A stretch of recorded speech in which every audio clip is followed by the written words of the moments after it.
Hey guys, what is up? It is Bibs87 here again, and welcome to another RuneScape 3 vlog here today. In this video, we're going to be talking about this week's patch notes / Ninja Week updates.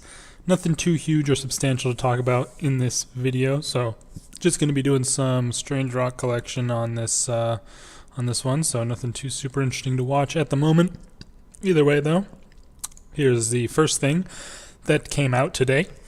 A new event, one of these token collection events. You can see here I've got the tokens of talent for doing skilling, and it's called Rune Capers, similar in style to the events of old, including the stuff like what's it called, the Deathbeard Phantom doubloons and stuff. So yeah, you have two different types of tokens, one for skilling, which is these talent ones, and one's for combat, which are the might ones. And you do them both, you get one cloak for each. They actually look pretty decent. I really like the cloak of might, and then the combined cloak is really cool as well. Once you hand in 5,000 of each, you get the combined cloak of proficiency, and I don't understand how you level it up exactly. Let's see if it says. It doesn't say how to level it up really. I assume you just hand in more, but yeah, it's whatever. Nothing too exciting with these types of events, but at least we get a little some cool overrides if you want to use them. Let's see if this actually works here. I've never used that. Oh, it does work. Cool. So you can click the thing in the chat to open this up. But yeah, I'll pretty much just go over the couple of changes that they made. There wasn't anything too substantial after reading through the patch notes. And just in general, I feel like the ninja patches have sort of reduced in significance recently, or previously they used to be like really nice QOL changes that really improved things, and I don't know, just made something like it was actually like a significant, improvement to stuff. And now these are the things that have come out in the Ninja Weeks nowadays are just kind of like meh. Small tweaks that aren't really going to make a big impact on things, so it's kind of disappointing. But either way, I'll go over the ones I thought were significant. If you do want to get a full list of them all, you can check out the RuneScape homepage. But they have added the Ancient Elven Ritual Shard to Solak for some reason. I don't really understand why they added it to him after removing or changing the Grimoire effects and stuff. But it's not on the collection log, so that's not really a huge significant change. It's just kind of like a troll drop to piss you off if you get it, because it could have been like a crossbow or something. It's a drop rate of 1 out of 1,000 per player, so that would be 1 out of 500 for kill in a duo, and then like 7 out of 1,000, whatever that reduces to, in a 7-man. So pretty rare. I think that's more rare. How do I get 2 strange rocks and no golden rocks? That makes no sense. If you don't know, when you get 1 rock for the skill, if you get a second, or the chance to get a second rock in that same skill is reduced by 50%, unless you go get a rock from a different skill. So seems a little BS. Whatever though. But yeah, they've added that to Solak, so get pissed if you get that. It's pretty rare.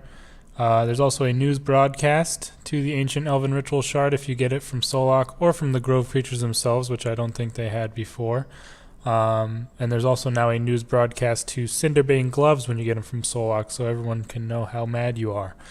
Or, well, I guess it won't say what you get it from, so people will probably have to ask you about that first. But they've also changed a couple broadcasts. The main one, and the one that's needed to be changed for a long, long time now, is the Dormant Anima Core armor from God Wars 2. Does not broadcast at all anymore. Used to be a worldwide broadcast when it first came out, which was absolutely obscene. And then they changed it so it's friends-only broadcast, but that was also included as a clan-wide broadcast with the recent clan broadcast changes. And it's just annoying. Like, nobody likes to get the drops, and whenever people see it, they always troll people and just spam grats at them. So I'm glad that they removed those. And then a couple of other not important ones. Dragon Claws now broadcast to friends only, and Abomination Cape will now broadcast to the world you're on. I don't know if anybody's actually killing the Abomination, but that I feel bad for you if you really are. There's a couple of things with Elite Dungeons. They put a few of the hot fixes they added this week in there. So this week they made some sort of weird change, and it prevented you from using channeled abilities like properly. Like you get, I don't know how exactly it happened. Like if you stood under like say you stand under like Telos when he's stunned or something, or doing like his mage onslaught, he doesn't move. And if you use like Asphyx, using it while you're under him would cancel the Asphyx, which was not previously the case before. So they've fixed that to work like it used to. And then they also, of course, changed it so that you can teleport with the doors or whatever, the the doors and the chest while in combat.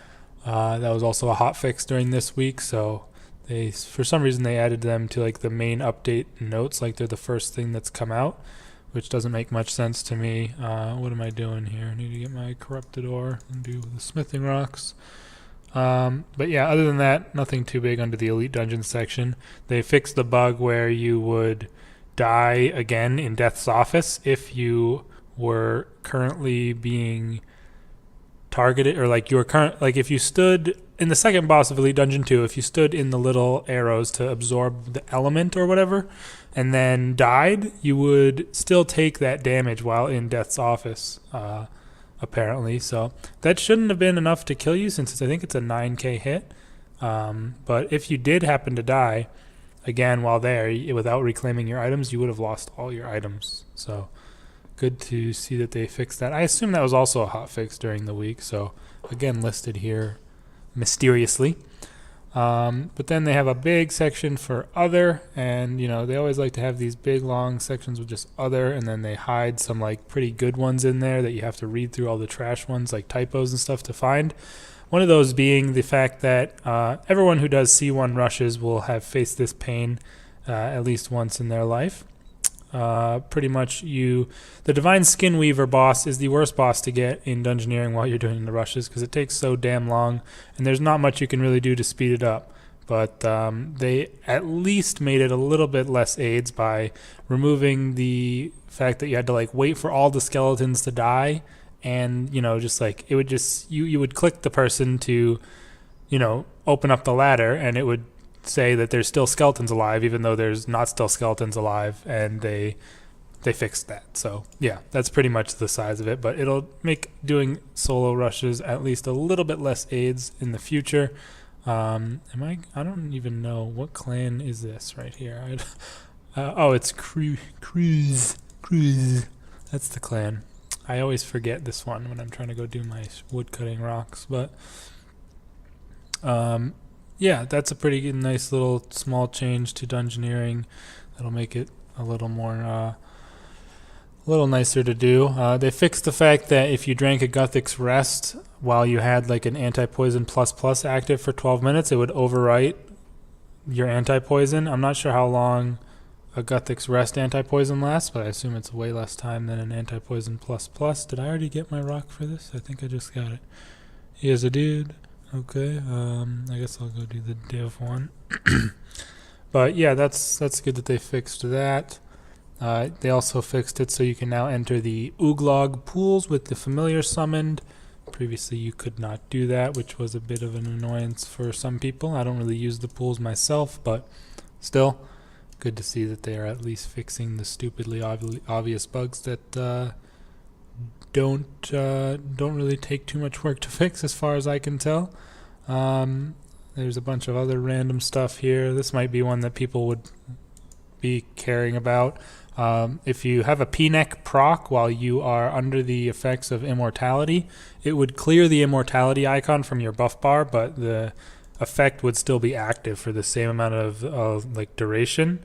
So I mean, if you saw your immortality buff icon go away, you'd probably think you were no longer under the effects of it, but that's not the case, and they fixed that. So that was probably an annoyance at the very least. Other than that, it doesn't look like there's anything else too interesting in this section. They said they updated KC and other interfaces at Barrows. Would be kind of interested to see what they changed there. They just say it's a slight graphical improvement, so I assume they made it like a little bit more than just text on your screen like is what it was previously. And then they have a section for the ninja fixes. So this is where I guess like the whole week is focused, is on these ninja fixes. I don't really understand like what their angle is with this kind of thing. Like, are they, when they say Ninja Week, are they talking about all these patches count as like the ninja stuff? I mean, it doesn't really make a big difference, but still, like, has anything that I've talked about thus far really sounded like that significant of a change, like a big QOL, thing that's going to improve your experience, aside from maybe the Dungeoneering Skinweaver thing, which came up maybe, very rarely in the Dungeoneering itself. I don't know. Let's see what they added, though, under the ninja fixes themselves. One thing that I thought was good was that they removed the delay that you had to wait through when creating or rejoining a Calphite King instance after you recently left. So I've done some solo KK myself. Haven't done it in a while, though, because I haven't had a task. But sometimes you mess up and you miss your dodge on the green or the instant kill attack. And you can teleport out and not die if you spam your freedom and like spam your max cape on your bar, and it's no problem. But prior to this update, when you went back, like say you just quickly rebanked and then went through the boss portal to get back, you would have to wait like a certain amount of time, like for some reason, before you were allowed to create another instance, which was just annoying and didn't really seem to serve much purpose. So I'm glad they removed that. Would make it a little less aids doing Calphite King. You can now go to the top and bottom floor of the Slayer Tower with right clicks on the staircases. Like, who cares about that? This one's pretty significant for thieving mainly. Whenever you get a batch of Dungeoneering reward tokens, it'll be automatically redeemed. So I don't know what clan it is. I think it's Melee. I don't know how the hell you say the stupid clan names, but it's that clan that with the Dungeoneering, when you pickpocket from them, you get a bunch of these little bags. I think they're 10 tokens each or something like that. So those will no longer even go in your inventory. They'll just be auto-redeemed for 10 tokens, like you pickpocketed the 10 tokens. So that's really nice. It was really annoying having to deal with those. Although I assume you can just put them on your bar and push the button to open them, but whatever. Seems a bit annoying either way. They've made it so that while you're in a group, you can invite others from friends chat list. So that's pretty useful. So does that mean like this friends chat list, or can you do it from the chat? Because if you can't do it from the chat, then it's less useful than I thought. But like if you're in Raid FC trying to get a raid, or if you're hosting the raid mainly and you're trying to invite people, prior to now, I'm pretty sure you would have had to just type out their name, and it would have been a bit annoying. I should have brought my div cape here, actually. I forgot about that perk they added. But either way, they have removed that for whatever reason. I mean, I don't really... Wait, what the hell am I saying? I just made something up, honestly. I forgot what I was talking about and just started talking and said removed, and I don't think there was anything that was removed. But yeah, I don't know if you can do it from within the friends chat itself, or if you have to go to the list and then find the person's name and add them from there. But either way, it's a slight convenience that they've changed that. One, I guess, kind of significant thing, they removed the Botany Bay area and the trial announcers around the world. I never really even went to this place or had any experience with it whatsoever, even when it first came out. But previously, I think what it was you could go there and there would be like bots that had been caught and they would like get eaten or something. I don't know exactly what it looked like. You can probably find a video of it somewhere if you want. But they removed that entirely, mainly because they said they're banning bots faster than the Botany Bay thing can keep up with, and they're not actually sending the bots there. So it comes off as if they're not actually catching bots, which isn't the case. So, yeah, I guess that's whatever. I mean, but they removed the whole thing, so yeah, that's gone now. I don't remember where the trial announcers were exactly. I think they were at some banks, but no longer. Furthermore, they have changed your summoning points to now be 9. Oh, I didn't know you could choose. Oh wow, 1k XP lit. But they've changed your summoning points now to be 990. Oh crap! I forgot to hand in all these memories. I was just gonna go try and test something out with the summoning points quick. But yeah, it's now the same as your prayer, which I guess is good. I'll just use a yak pouch, because they say here that summoning stat will not be drained when using summoning pouches. Now does that mean like your actual summoning stat or what? So let's use this. Okay, so it still takes your points. So I guess previously it drained your summoning stat itself, and this used to be the way it worked with HP, prayer, and summoning. All of those were drained as you used their points, and they've removed that.